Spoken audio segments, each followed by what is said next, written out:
Hello, my lovelies. I am back, and I did manage to find Godwin, so let's talk to him about smuggling some lyrium. Hello again. Would you like me to tell you again how wonderful you are? Or maybe you'd just like to talk a little? Your name is Godwin. I met a dwarf who mentioned you. Rogek? Well, he's a personal friend, and sometimes we, correspond. Did he, have anything for me? Lyrium, but I brought it, so you're dealing with me now. Yes, yes. I'll take it off your hands right now. What about 50 sovereigns? That's a good price, no? Make it, it wasn't easy getting here. 75. Look, I have 65 sovereigns and this dagger I stumbled upon in the tower. Will that do? Very nice. Here's your lyrium. Done and done. You have your gold, and I have my lyrium. Everyone's happy. Out of curiosity, do you know why this lyrium took so long to get here? There is trouble in Orzammar, and they're keeping people out. Dwarves and their politics. Always causing trouble.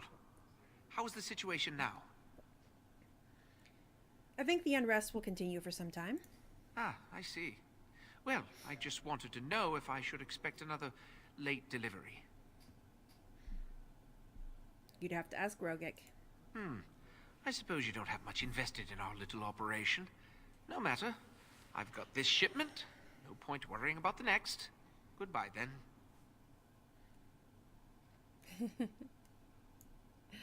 It is nice that I can do smuggling right in front of my very lawful friends, and nobody gives me any lost affection for it. They probably should have thought of that a little bit, but whatever. I'm just happy not to lose any affection. I think for my next step, I am going to go to the camp, see if anybody has anything to say to me. As a matter of fact, I think Wynn has something. She told me when we had that little business last time that she had something to tell me, and I just never went to camp to talk to her about it. So let's go to camp and talk to her about it. If I can just go from here. I cannot. I have to go to the doors. Okay. And there's no like jogging in this game either. I only go one speed. Some games have a sprint move that you can do and run a little bit faster. Ow. What? Stop fussing with it. You'll make it worse. It itches, Yes, it's healing. Don't touch it. but it's distracting. Can I rub it through the bandage? That's not really scratching. Alistair, if you open that wound up, I'm not going to heal it again. You can just treat it yourself. And if it festers, weeping bloody pus, and burns like the flames of Andraste's pyre, don't come to me. All I'm going to say is, Alistair, didn't I tell you not to touch it? It won't really fester, will it? Why don't you try scratching and see? I guess it doesn't itch so much now. All right, to camp. At last.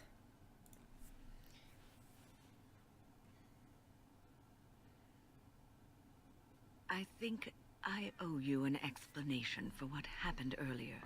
Yes, you had me quite worried. You should know that something happened to me at the tower before you came along. Remember my apprentice, Petra?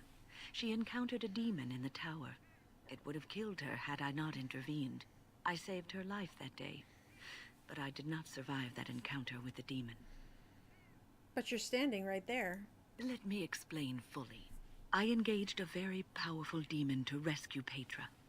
It sapped me of all my energy and will and left me drained. It took everything I had to defeat it. And when I was done, I no longer had the strength to keep my heart beating. I remember my life ebbing away.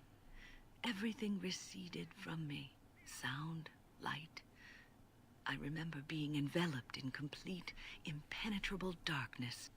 And then I sensed a presence enfolding me and cradling me, whispering quietly to me.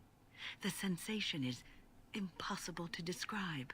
I was being held back, firmly but gently, as a mother would a child, eager to slip from her grasp. I felt life and warmth flowing through my veins again. I began to be aware of small sounds and the discomfort of my hip pressing into the cold stone of the tower floor. That is an amazing story. The Fade contains spirits both benevolent and malicious. The benevolent spirits seldom make themselves known, because they want nothing from mortals, unlike the demons. It was one of these spirits that saved me. Without it, I would be dead. And it has not left me. It is with me, even now, bonded to me. You see, I am supposed to be dead. It is the spirit that is keeping me in this world. And this is not the way of things. Perhaps the spirit did not expect this, but it is weakening gradually. I am living on borrowed time.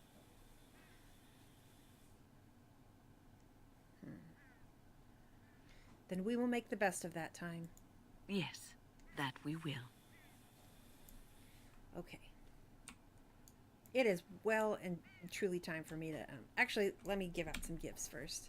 I'm not going to give Liliana her gift yet because, once again, I'm trying not to make her fall in love with me. But I have some stuff. Oh, the mirror. I have the mirror for Morrigan, so let's give that to her. What have you there? A mirror? It is just the same as the mirror which Flemeth smashed on the ground so long ago. It is incredible that you found one so like it. I am uncertain what to say. You must wish something in return, certainly. Don't be ridiculous. It's a gift, Morrigan. You say that as if I should be accustomed to such a thing. I have never received a gift, not one which did not come at a price. I suppose I should say thank you for the gift. 'Tis most thoughtful. Truly. See, poor Morrigan. How can you not feel for the girl? Alright, I got a bunch of rocks, and Shale likes rocks, so let me give them to Shale. Ooh, shiny. Very nice. Very nice indeed. I think that's all the rocks that I have. Alright. The rest of the stuff we're going to keep for now, but I need to talk to Alistair. Alright. I'm wondering something. I'd like to know your thoughts about some of our traveling companions. Do you mind if I ask? Go ahead, I don't mind. Zevran, the elf. You can't trust him, can you? Do you believe his so-called vow? Maybe. We'll see. That's a lot to put on a maybe, isn't it? He's an assassin. The crows aren't known for giving up. Maybe he's just biding his time. If he tries anything, he'll die. Well, at least you're considering the possibility. He just seems shifty to me. What about Sten? The way he looks at me with those eyes. Creepy. And he's so quiet for someone so big. There's no reason to be frightened of Sten. I know. The more I talk to him, the more it seems like his philosophy is not so vile as the Chantry describes it. It's an odd thing to think, and yet, he killed all those people. He doesn't even deny it. Doesn't that bother you? He seems to regret what he did. I'm not so sure that his regret means the same as it would for us. The Kunari sense of honor is a bit hard to grasp. For me, anyway. What about Liliana? Is she crazy? Or do you really believe in her vision? I believe that she believes in her vision. That's one way to put it. I don't know what to make of her. If you look at her when she doesn't see you, she just looks so sad. I almost feel guilty taking her away from her life. It was her choice. Yes, I know. Still, I feel badly for her. Morrigan, do you trust her? Think about it. Maybe Flemeth sent her with us for some other reason than she said. You really don't like each other, do you? Well, aside from the fact that she's a complete and utter bitch, no, I don't like her at all. Why, do you? I like her just fine. Great. I am thrilled beyond words. Now, really. Enough. I think my curiosity is sated. Let's get back to it, shall we? Alright, we got a little of Alistair approval there. But I still have not had a chance to flirt with him, so let's try again. Something on your mind? Okay, we're gonna go pretty direct here. Has anyone ever told you how handsome you are? Not unless they were asking me for a favor. Well, there was that one time in Denerim, but those women were not like you. Why? Is this your way of telling me you think I'm handsome? My lips are sealed. Oh, I get it. I'll get it out of you yet. So, is this the part where I get to say the same? That would be nice. Oh, well, I'll think about it then. Sometime soon, I'm sure. There we go. Let me see. Let me look at his character sheet and make sure that he's out of the warmth zone and into the care zone. Yes, he's into care. Good. All right. Let's talk to Shale. Shale probably has something good to say. I've watched a lot of humans in my time. It should be aware that I've decided that it is not much like any of them. See, this is what you get for giving her all those rocks. Now she likes me. But I am human. Technically, perhaps. But according to the many years I spent observing the average human in Honleith, I doubt it has much in common with them. Surely it must come from some superior lineage, yes? Some breed of flesh creature that has decided to elevate its genetic stock above its natural shortcomings? Well, I am a mage. Oh, then that must be it.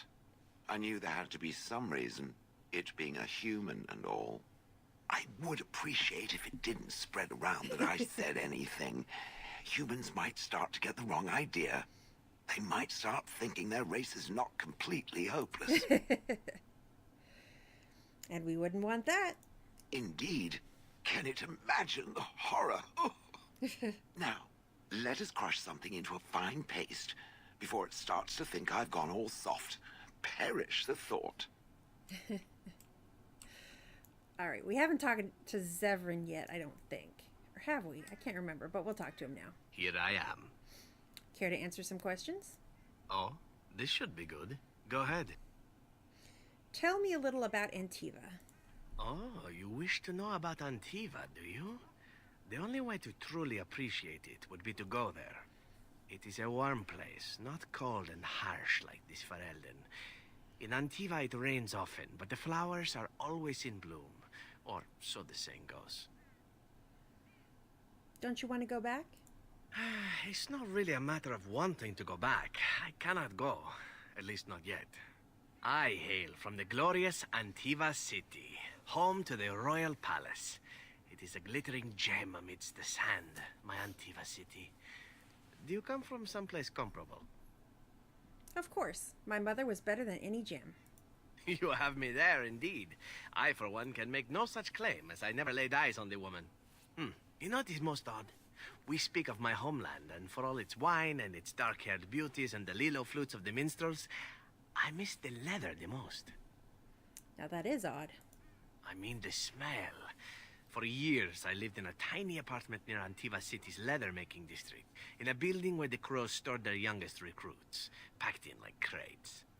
I grew accustomed to the stench, even though the humans complained of it constantly. To this day, the smell of fresh leather is what reminds me most of home, more than anything else. You sound like you've been away from home forever. Oh, not so long, I know. It is my first time away from Antiva, however, and the thought of never returning makes me think of it constantly. Before I left, I was tempted to spend what little coin I possessed on leather boots I spotted in a store window. Finest Antivan leather. Perfect craftsmanship. But I was a fool to leave them.